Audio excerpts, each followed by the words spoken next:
90페이지에 박일로의 사제곡 보겠습니다. 작품은 별표 2개고요. 출제 가능성이 높긴 하지만 9월 모의고사에 박일로 작품이 나왔으니까 아무래도 좀 고려가 돼야 될 것 같죠? 그쵸? 그래서 일단 뭐 별 2개를 줬는데 공부는 해둡시다. 우리가 신은 아니니까. 이 작품은 박일로가 이덕형을 찾아가서 그가 사는 사제의 아름다운 경치와 그 사제가 동네 이름이죠. 그의 삶을 노래한 거다. 이덕형의 친구 이덕형의 삶을 노래한 작품이에요. 임금의 총애를 받아 성은에 보답하기 위해 노력하는 삶을 살다가 늙고 병이 들어 관직에서 물러나 남은 생을 어버이를 모시며 살겠다는 내용을 담고 있다. 누가? 이덕형이 그럴 거라는 겁니다. 그렇죠? 이제는 늙고 병이 들어 관직에서 물러났고요. 남은 생은 효를 다하며 살겠다. 이런 얘기가 있다는 거예요. 자, 시작해 보겠습니다. 어리고 졸한 몸에 못난 몸에 임금총애가 지극하니 이덕형이 이랬다는 거예요. 그럼 진짜로 어리석고 못났냐? 이건 이제 겸손한 표현이죠. 겸손한 겁니다. 힘을 다한 나란 일을 죽어야 말려 여겨 해서 힘을 다해서 나란 일을 했고요. 죽어야 그만두겠다 이렇게 생각했었어요. 숙야비에해서 밤을 잊고 생각한들. 그러면 숙야비에는 밤낮 없이 열심히 일했다는 겁니다. 새벽부터 게으름 없이 밤을 잊고 열심히 일했고요. 관솔의 켠불로 일월명을 돕겠느냐 해서 자, 내가 밤 잊고 새벽에 잠 안 자고 열심히 일을 한들 나는 결국 소나무 가지로 켠 불밖에 안 돼요. 나는 이 정도의 조명이에요. 그런 내가, 이게 나예요? 여기서 이제 이덕형이겠죠. 그런 내가 일월명 임금의 덕을 어떻게 돕겠냐. 일과 월은 하늘에 있고 하나밖에 없으니까 임금을 가리키고 임금의 덕을 내가 뭘 돕겠냐라는 겁니다. 그러니까 사실은 이것도 겸손한 표현인데요.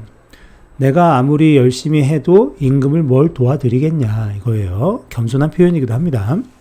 시위반식을 몇 해나 지냈는가 해서 시위반식은 제주 없이 벼슬 했다는 겁니다.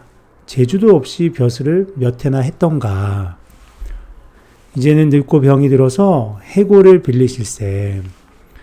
내가 병이 들어 이제 해골을 빌리는 것 같으니 나는 물러나겠다는 겁니다.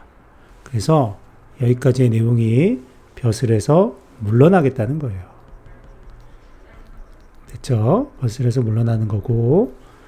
그래서 물러나서 어디로 가요? 사제라는 아름다운 곳을 찾아가는 겁니다. 한수 한간 동땅에 한강 동쪽 땅으로 물을 찾고 산을 찾아서 용진강을 거슬러 올라서 사제라는 곳에 오니까 제일강산 인자 없이 버려져 있네. 야, 이 좋은 땅이 주인이 없구나.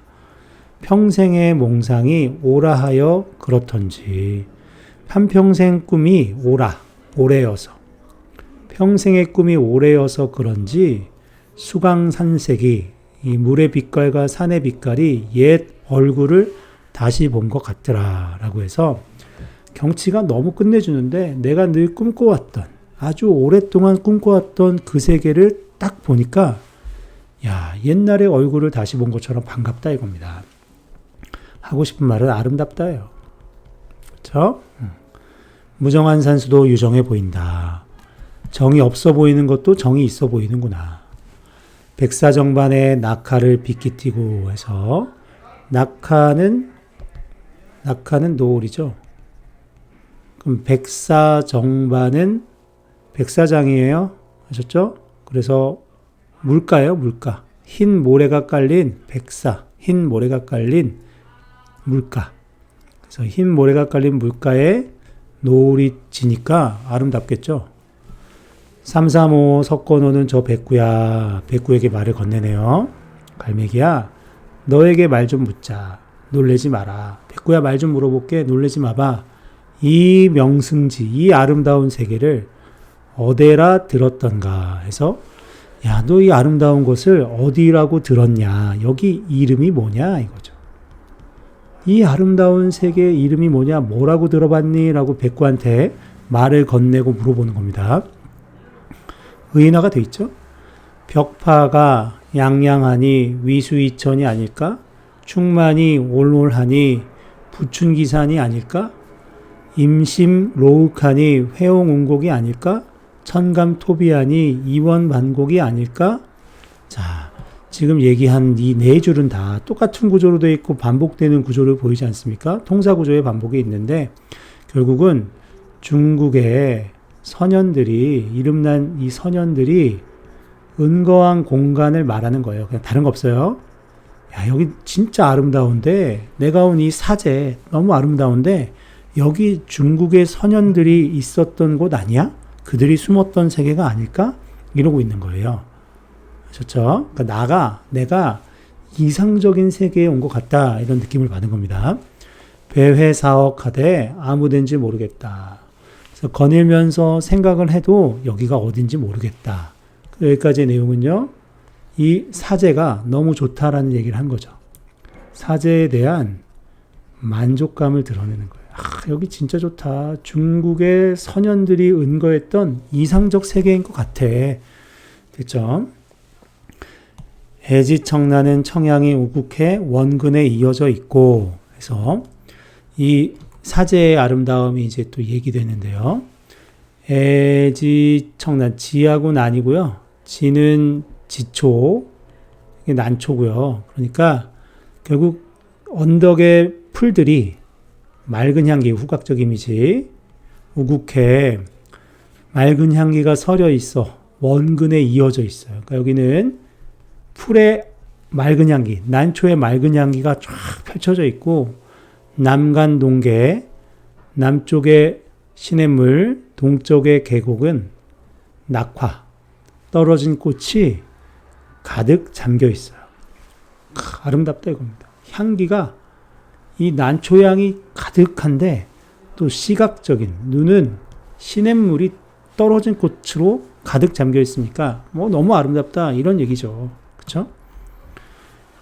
형극을 헤어들어 초옥수관을 지어두고 형극은 가시덩굴이고요. 가시덩굴을 헤쳐 들어가서 초옥수관을 지었다. 그러니까 내가 살 집을 지은 거예요. 사제에다가 집을 지었어요.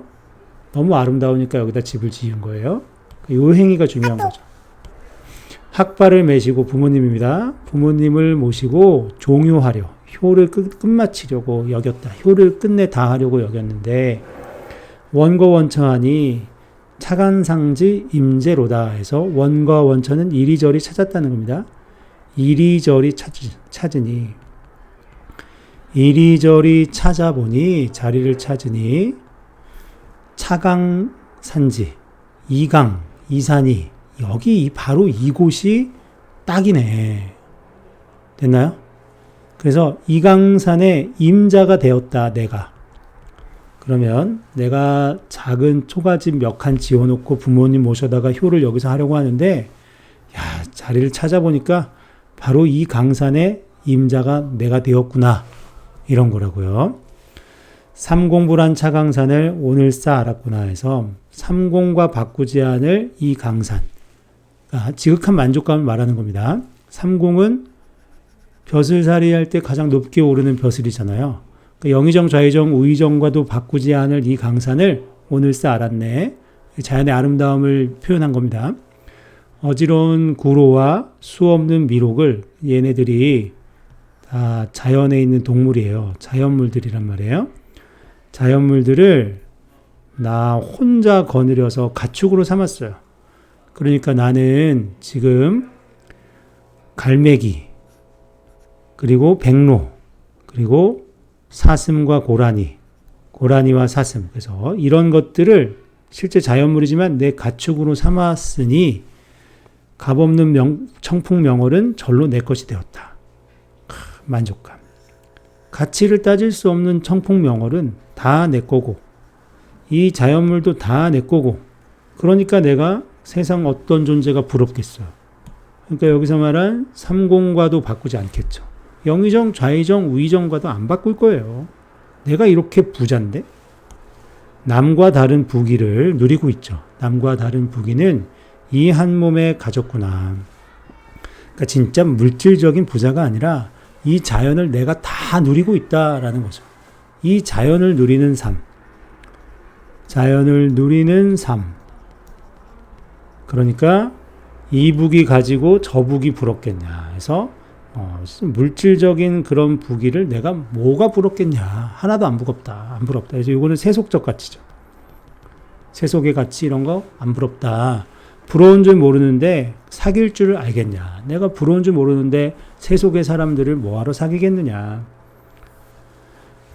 홍진도 멀어지니 이게 세속이죠. 속세 붉은 먼지 낀 속세도 멀어가니 세상 일을 듣고 보겠느냐.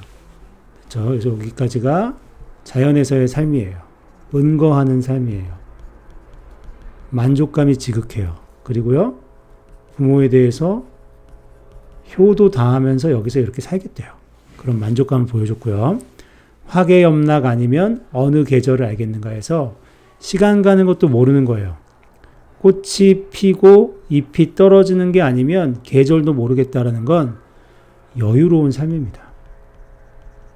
여유롭게 살고 있어요. 시간 가는 줄도 몰라요. 꽃이 지는 거, 또 잎이 지는 거, 꽃이 피는 거, 이걸로 봄이 오고 가을이 가는구나, 뭐 이런 걸 알게 된다는 거죠.